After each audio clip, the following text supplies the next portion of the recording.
श्रद्धालुओं, जय श्री कृष्णा, जय श्री राम, जय श्री राधे राधे, जय श्री महाकाल।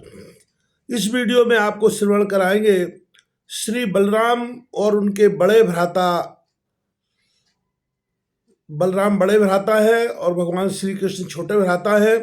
दोनों भाइयों के भेद में, दोनों भाइयों के मन में परस्पर भेद उत्पन्न होने।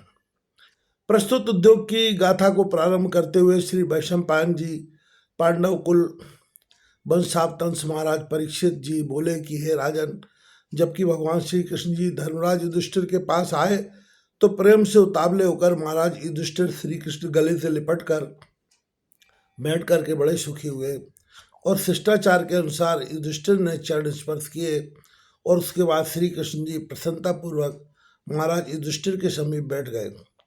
श्री मुरलीधर के आने का समाचार पाकर अनेकों राजा सामंतगण आने लगे और क्षण भर में ही धर्मराज का सभा सदन खचाखच भर गया।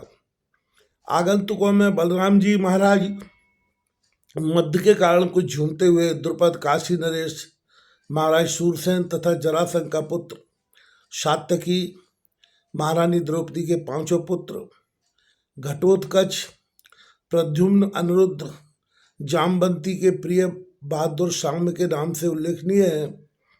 इनके अतिरिक्त अनेकों यदुवंशी, भोजवंशी, वृष्णि तथा अंधकवंशी सूर सामंत पुत्र पौत्रों के सहित उपस्थित थे। श्री कृष्ण के दाहिने ओर अनेक आभूषणों से भूषित शेषावतार कहे जाने वाले श्री बलभद्र जी आसीन थे। भारतीय राजाओं के अतिरिक्त देशीय अनेकों राजाओं ने भी सभा को सुशोभित कर रखा था। धर्मराज के बाएं ओर महारानी द्रौपदी सवासीन थी, जिसके वस्त्र तथा बेशकीमती आभूषणों से सभा में जगमगाहट हो रही थी। सचमुच ऐसा मालूम पड़ता था मानो साक्षात भगवान सूर्य नारायण का दरबार है।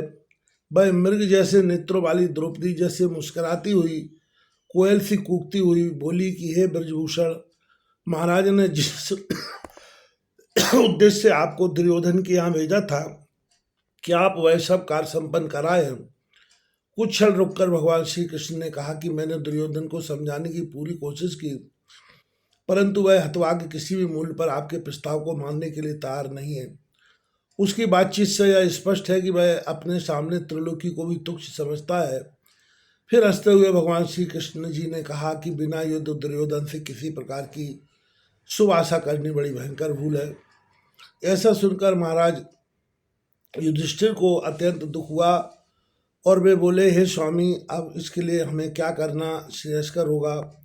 प्रश्न किए जाने पर श्री कृष्ण ने कहा कि इस सभा सदन में विराट, द्रुपद, सरीखे बड़े बड़े महारथी, ज्ञानवान और तुम्हारे पिता के समान हितचिंतक विराजमान हैं। इनसे पूछो और याद रखो कि जो भी ये लोग आज्ञा दें उसी के अनुसार वर्तना ही तुम्हारे सुख का हेतु होगा। यह मेरा निश्चय है। ऐसा सुनकर महाराज द्रुपद और विराट हर्षोन्नत होकर गरजते हुए गंभीर वाणी से बोले कि हे शारंग धर्मन, आप सब जानते हो क्योंकि आप सर्वभूत हैं। हम लोगों से पूछा जा रहा है उसका उत्तर वही है जिसे आप बहुत पहले से जाने हुए हैं। यह प्रश्न तो हम लोगों को बढ़ाई देने के लिए किया गया है। वास्तव में यह सच है कि दुर्योधन अपनी हट पर कायम है। इससे वह न्याय का गला घोंटने को तैयार है। इस बात को सभी शास्त्रकारों ने भली भांति मान लिया है कि अपना अधिकार प्राप्त करने के लिए यदि आवश्यकता पड़े तो शस्त्र से शस्त्र का समन करने के लिए कमर कस लेनी चाहिए। महाराज युधिष्ठिर की ओर किए गए सभी शांति उपचार निष्फल हुए।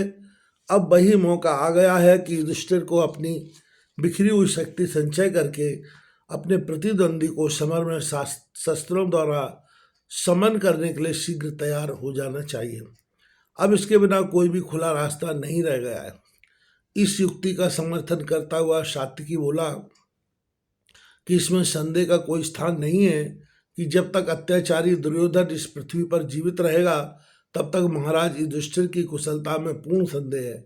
मैं केवल वचनों से ही इस युद्ध का समर्थन नहीं करता, बल्कि पूर्ण विश्वास दिलाता हूँ। नहीं नहीं, आज्ञा चाहता हूँ कि इस कार्य के लिए मुझे सबसे पहला मौका दिया जाए, और मेरे सेना नायकत्व में आप बिना कौरवों के पृथ्वी देखेंगे। यह बात आप लोगों को मालूम ही होगी कि गांडीवधारी अर्जुन ने मुझे शस्त्र विद्या की पूरी पूरी शिक्षा दी है, और इस ब्रह्म विरचित विश्व में अर्जुन की शस्त्र विद्या में किसी को संदेह हो ही नहीं सकता। अतः मैं अकेला ही अंध के 7 सतपुत्रों को विनष्ट करने के लिए काफी हूँ। ये दुष्ट कौरव अवश्य नाश करने योग्य है। इन्हें जितने ही ज्यादा दिन जीने दिया गया, अब उतने ही अपने लिए अनिष्ट को प्रोत्साहन देना है। यह बात सभी सभासदों को प्रिय लगी, ऐसा उनके चेहरे से प्रतीत होता था। केवल उसके विरोध में हार्दिक खेद प्रकट करते हुए बलभद्र जी बोले कि तुम्हारा यह निश्चय कतई धर्म के विरुद्ध है। तुम्हारे इस निश्चय से स्पष्ट है कि आप लोग किसी की उन्नति नहीं देखना चाहते। इतना ही नहीं, बल्कि ये धार्मिक प्रमाण उपस्थित करते हुए बोले कि न्याय से भी युधिष्ठिर राज्य पाने के अधिकारी नहीं है, क्योंकि यह सभी को मालूम है कि पांडु धृतराष्ट्र के छोटे भाई थे, और इसे वेद पुराणों ने अच्छी तौर से मान लिया है कि जो जेठ हो उसी को राजा का लड़का राज्य का मालिक होता है।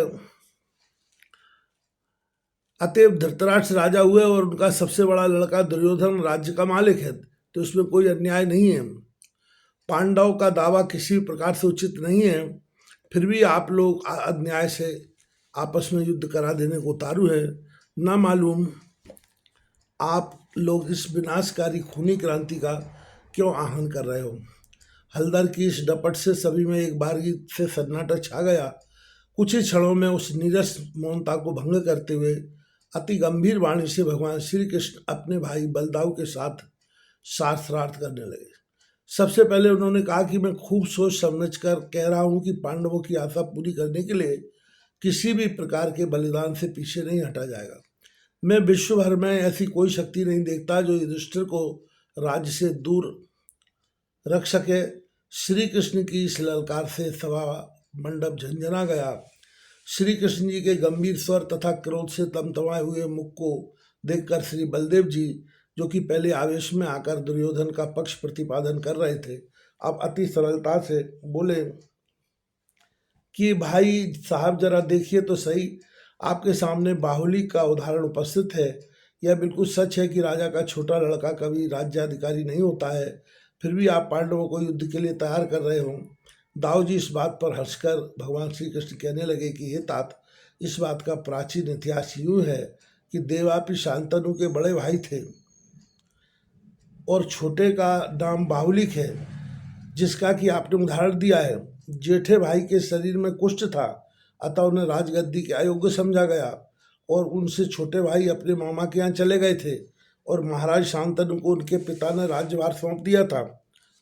उस शांतनु का पहला ब्याह गंगा जी के साथ हुआ। उन्हीं गंगा जी से भीष्म पितामह पैदा हुए। यद्यपि भीष्म जी राजा शांतनु के सबसे बड़े पुत्र थे, फिर भी राज्य उनके छोटे भाई विचित्रवीर्य को दिया गया। जेठ होते हुए भीष्म को राज्य नहीं मिला। ये सब बातें लोगों को मालूम ही है।